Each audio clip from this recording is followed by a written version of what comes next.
Hello বন্ধুরা, আমি প্রিয়া তোমাদের সকলকে ওয়েলকাম জানাচ্ছি আমার চ্যানেল প্রিয়ার সংসারে। তো আশা করছি তোমরা সবাই খুব ভালো আছো, আমিও খুব ভালো আছি। যারা ফেসবুক থেকে আমাকে দেখছো তাদেরকেও অনেক অনেক ধন্যবাদ আমার আজকের এই ভিডিওটাতে থাকার জন্য। তো আজকে আমার টপিক হলো সায়কদাকে নিয়ে। সায়কদা খুব জনপ্রিয় একজন অভিনেতা। অনেক টলিউডের অনেক রকমের অনেক ছোটোখাটো সিরিয়ালে উনি ছিলেন। এছাড়াও একজন ব্লগার ইউটিউবার উনি। তো ওনাকে নিয়ে হলো আজকে আমার টপিকটা।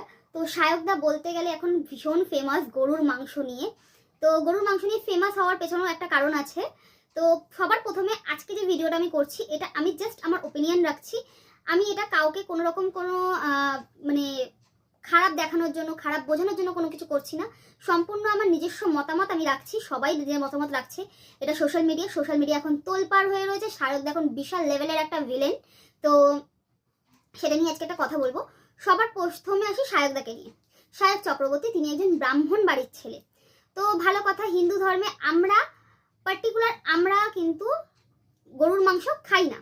তো ভালো কথা, আমরা গরুর মাংস খাই না। তো আমরা যখন গরুর মাংস খাই না তখন কি আমাদের উচিত যে যেখানে গরুর মাংস পাওয়া যায় সেইখানে গিয়ে খাবার খাওয়া? আমি তো ভাই একদম প্রেফার করি না। কারণ অনেক সময় অনেক জায়গায় হয় রাস্তায় সস্তার বিরিয়ানি পাওয়া যায়, বাট আমার মাথায় আগে এই জিনিসটা ধারণা আসে যে যেই হাঁড়িতে হয়তো মাটন বা চিকেন রান্না হচ্ছে সেই হাঁড়িতেই তো কোথাও গরু রান্না হয়নি। এটা ভেবে কিন্তু আমি প্রেফার করি না। তো সবার প্রথমে আমি বলবো হচ্ছে গিয়ে সায়কদাকে, যে যখন তুমি পার্ক স্ট্রিটে তোমার বন্ধু বান্ধবকে নিয়ে গেছিলে, তো সেইখানে তুমি অর্ডার করেছিলে মাটন, তো তোমাকে গরুর মাংস দিয়েছিল। আমি চিকেন মাটন কিছু খাই না, তো আমি একটু তো মাছ আর মাংসের মধ্যে আমি পার্থক্য বুঝবো। তো তুমি যখন মাটন মনে করে গরুর মাংসটা খেলে তখন তুমি কোনো রকম কোনো তফাৎ ফিল করোনি? মানে এটা সম্ভব? আমার ঠিক জানা নেই, ঠিক আছে? এটা আমার সায়কদাকে প্রশ্ন রইলো। যদি কোনো কারণবশত সায়কদা আমার এই ভিডিওটা দেখতে পায়, প্লিজ আমাকে এই কমেন্টের উত্তর দিও। জানি তুমি উত্তর আমাকে দিতে বাধ্য নও, কিন্তু তারপরেও বলছি। তো একটু কি পার্থক্য বোঝাটা কি মানে সম্ভব না? সম্ভব নয়। তার থেকেও বড় কথা হলো হচ্ছে গিয়ে সেখানে আরো দুজন গেছিল সায়কদের সাথে, তাদের কিন্তু মুখ একদম বন্ধ, তাদের মুখে কোনো আওয়াজ নেই। তো যেই প্রতিবাদটা সায়কদা জানিয়েছিল সেটা কিন্তু শুধুমাত্র সায়কদাই জানিয়েছিল। এইবার আমি কথার কথা বলি যে অনেকেই এখানে সায়কদাকে বলছে যে সায়কদা ফুটেজ নেওয়ার জন্য এরকম করছে। তো ফুটেজ নেওয়ার অনেক রাস্তা হয়, এই ধরনের ফুটেজ না নিলেও সায়কদা হয়তো পারতো বা কিছু। তার থেকেও বড় কথা আরো কিছু ঘটনা উঠে আসছে। যেরকম দুদিন আগে দেবলীনাদির 65টা না 78টা ওষুধ খাওয়া নিয়ে সায়কদা ভীষণভাবে দেবলীনাদির পাশে ছিল। তো এখন এই জায়গায় দাঁড়িয়ে কেন দেবলীনাদি বা যাদের পাশে সায়কদা একটা সময় দাঁড়িয়েছিল তারা কেন সায়কদার পাশে দাঁড়াচ্ছে না? কেন? এরা কি বন্ধু নাকি? তো যেখানে বন্ধু ভুল করে সেখানে কি বন্ধুর পাশে দাঁড়ানো যায়? যায় না, আমি মনে করি। বন্ধু ভুল হলে সেটা বন্ধু হলেও সে কিন্তু ভুলই। তবে হ্যাঁ, যারা সেদিনকে সায়কদার পাশে ছিল আমি আশা করব তারা একটু যদি মুখ খোলে হয়তো সায়কদার জন্য সেটা খুব ভালো হবে। আর দ্বিতীয় কথা হলো হচ্ছে গিয়ে যেই রেস্টুরেন্টে গরু রান্না হয় সেই রেস্টুরেন্টে আমি চিকেন মাটন ইভেন ভেজও আমি খাবো না। কারণ আমরা সচরাচর বাড়িতে আমরা রান্নায় তাড়াহুড়ো থাকলে পরে কি করি, এরকম হয়েই থাকে যে ডালের হাতাটা দিয়ে মাছটা তুলে দিয়ে দিলাম, হয়েই থাকে কিন্তু এই জিনিসটা। কোনো অনুষ্ঠান বাড়িতে এই সেম জিনিসটাই হয়, হাতাটা মাংসতে নেই, ডালের হাতাটা নিয়ে নিলাম, হতেই পারে। তো একটা মানে বিফ পাওয়া যায় যে রেস্টুরেন্টে, সেই রেস্টুরেন্টে এই ঘটনাটা ঘটা স্বাভাবিক। তো এটা তোমার কাছে মাংসটা দিয়েছে বলে তোমার মনে হচ্ছে যে এটা খুব ভারী অন্যায় হয়ে গেছে, কিন্তু আমার নজরে কিন্তু এটা খুব একটা ভারী অন্যায় বলে আমি মনে করি না। কারণ এই ধরনের সমস্যা হয়, তো সেই জায়গায় তোমাকে মাংসটা দিয়ে দিচ্ছে, এইটা বিশাল বড় অন্যায়। ঠিক আছে, প্রথম কথা গেল এইটা। দ্বিতীয় কথা হলো হচ্ছে কি বন্ধু বান্ধব ভুল হলেই যে বন্ধু বান্ধবকে সঠিকটা দেখাতেই হবে এইরকম কিন্তু জরুরি নয়। ঠিক আছে, আরেকটা জিনিস সেটা হলো হচ্ছে কি বলে না, ভোগ বোঝে কোপ মারা।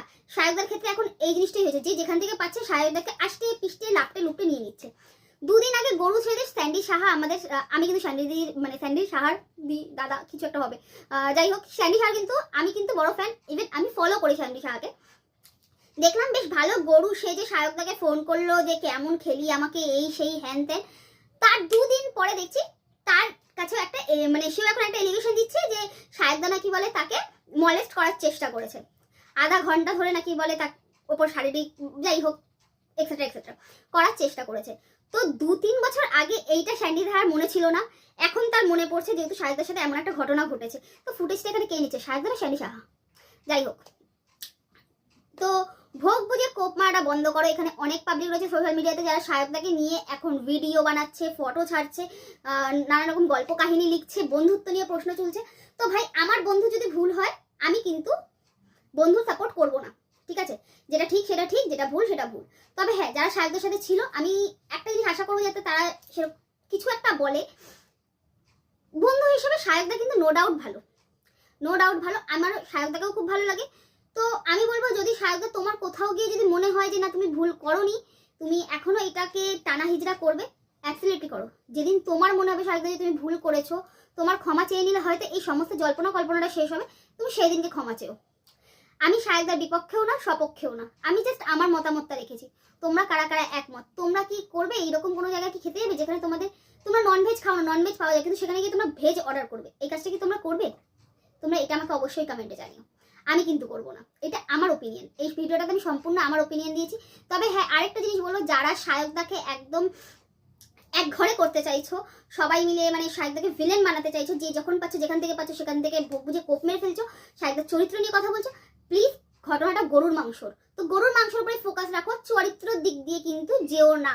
যেটা নিয়ে এখন চলছে সোশ্যাল মিডিয়া তোলপাড়, সেটা নিয়েই তোমরা কন্টেন্ট করো, সেটা নিয়েই থাকো, ওটা বেশি বেটার হবে। আর স্যান্ডি শাহকে বলবো প্লিজ পার্সোনালি কিছু নেবে না যদি আমার কথা খারাপ লেগে থাকে। আমি তেমন কোনো বড় ইউটিউবার নই, আমি ফেসবুকে খুব নামি দামি একটা মুখও নই, আমি জাস্ট আমার ওপিনিয়ন রাখছি, কাউকে আঘাত দেওয়ার আমার কোনো ইচ্ছে নেই। যদি তোমরা কেউ আমার সাথে সহমত হয় প্লিজ আমাকে কমেন্টে জানিও যে আমার কথাগুলো সঠিক না ভুল।